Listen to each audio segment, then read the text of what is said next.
7 மாசத்தையிலையும் 9 மாசத்தையிலையும் வளகாப்பு போடுற அது விழா நடத்துறாங்க, அது இஸ்லாத்துல உண்டா? இதுக்கு கேள்வி பதில் சொல்லும். அடுத்து இந்த வளகாப்புங்கிற எதுக்கு வந்துச்சுன்னு கேட்டா, நம்ம முஸ்லிம்கள்ட்ட கிடையாது, பிற சமுதாய மக்கள்கிட்ட என்ன செய்வாங்கன்னு கேட்டா, மொய்யின்னு ஒண்ணு வச்சிருக்காங்க. மொய்யின்னா என்ன? ஏதாவது ஒரு பங்கனுக்கு ஒண்ணு கொடுத்துட்டு அது திருப்பி கேட்கறது.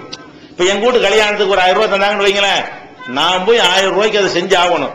ஒரு தவளை பணம் வாங்கி தந்திருப்பாங்க, அவன் வாங்கி திரும்ப 100 ரூபாயா இருக்கும். அவன் வீட்டுக்கு நான் செய்யும்போது 2000 ரூபாயா போயிருது. நான் என்ன செய்யணும்? அதே மாதிரி தவளைப்பான கஷ்டப்பட்டு கடனை வாங்கிட்டு போய் திருப்பி கொடுக்கணும். கொடுக்கலன்னு என்ன செய்வாங்க? பிற சமுதாய மக்கள்லாம் மைக்கில் அறிவிப்பாங்க, இன்னார் தவளைப்பானை கொடுத்திருக்கிறோம், அதுக்கு ஒன்னும் செய்யவில்லை, அவர்கள் முடியவில்லை, என்ன செய்வா மைக்கில் போட்டு என்ன செய்வா இது பண்ணுவாங்க. அதே மாதிரி அந்த ஊர்ல நாவிதர் இருப்பார்ல, நாசுவனா நாவிதர், அவரை விட்டு கேட்டு விடுவாங்க. உஸ்தா இருப்பார், அந்த ஊர்ல உள்ள ஆளுக்கு இருப்பாங்க இல்லையா, அவங்கள விட்டு என்ன செய்யறது? தவளை பணம் வாங்கிட்டு சொன்னாங்க. இந்த மாதிரி மொய்யின்னு ஒரு பழக்கம் இருக்குது. இந்த மொய் என்ன பண்ணாங்கன்னு கேட்டா, எனக்கு புள்ள இருக்குன்னு வைங்களேன், என் புள்ள கல்யாணத்துக்கு நீங்க மொய் செஞ்சுட்டிய, உங்களுக்கு அந்த மாதிரி ஒண்ணு இல்ல, அப்ப என்ன செய்யணும்? பூசை ஏதாவது உண்டாக்கணும்ல.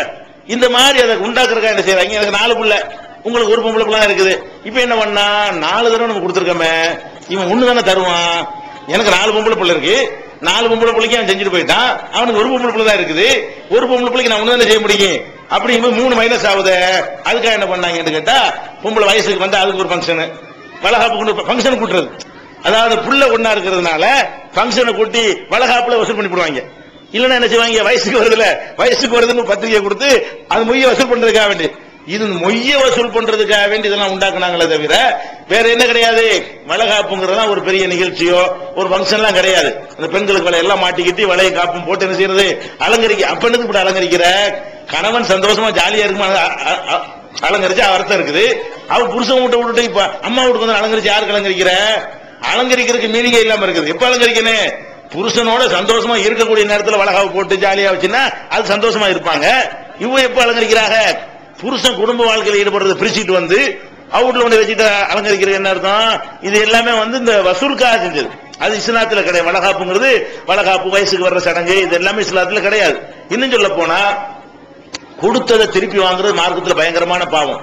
நம்ம ஒரு வீட்டு கல்யாணத்துக்கு அன்பளிப்பு செய்யறோமா, மறந்துடணும். அவங்க நமக்கு தருவாங்கன்னு செய்யக்கூடாது. நபிகள் நாயகம் ஸல்லல்லாஹு அலைஹி வஸல்லம் சொன்னாங்க, அல் ஆயிது ஃபில் ஹிபத்தி கல் கல்பில்லதி யகீசும யவுது. கொடுத்த அன்பளிப்பை திருப்பி வாங்குறவன் யார் என்று கேட்டால், வாந்தி எடுத்து விட்டு திரும்ப சாப்பிடுற நாயை போடுறவன். வாந்தி எடுத்துட்டு அதையே திருப்பி நாய் சாப்பிடும். மனுஷன் சாப்பிடலாமா? நீ அன்பளிப்பை கொடுத்து திருப்பி வாங்கினா நீனும் சரி அந்த நாயும் சரி அப்படின்னு நான் சொல்லல, ரசூல் ஸல்லல்லாஹு அலைஹி வஸல்லம் சொல்றாங்க. அதனால நமக்கு இந்த மொய்யெல்லாம் கிடையாது. அதனால தேவையற்ற ஃபங்க்ஷன்லாம் நம்ம என்ன செஞ்சிடணும்? ஒழிச்சிடணும். கல்யாணத்தில் அன்பளிப்புன்னா அன்பளிப்பாக மனமுவந்து கொடுத்தா நீங்க கொடுங்க, திருப்பி வாங்குற நோக்கத்துல கொடுக்காம இருந்துருங்க. அதுக்கு பேர் அன்பளிப்பு கிடையாது. அதான் வளைகாப்பு இஸ்லாத்துல இல்லை. அதனால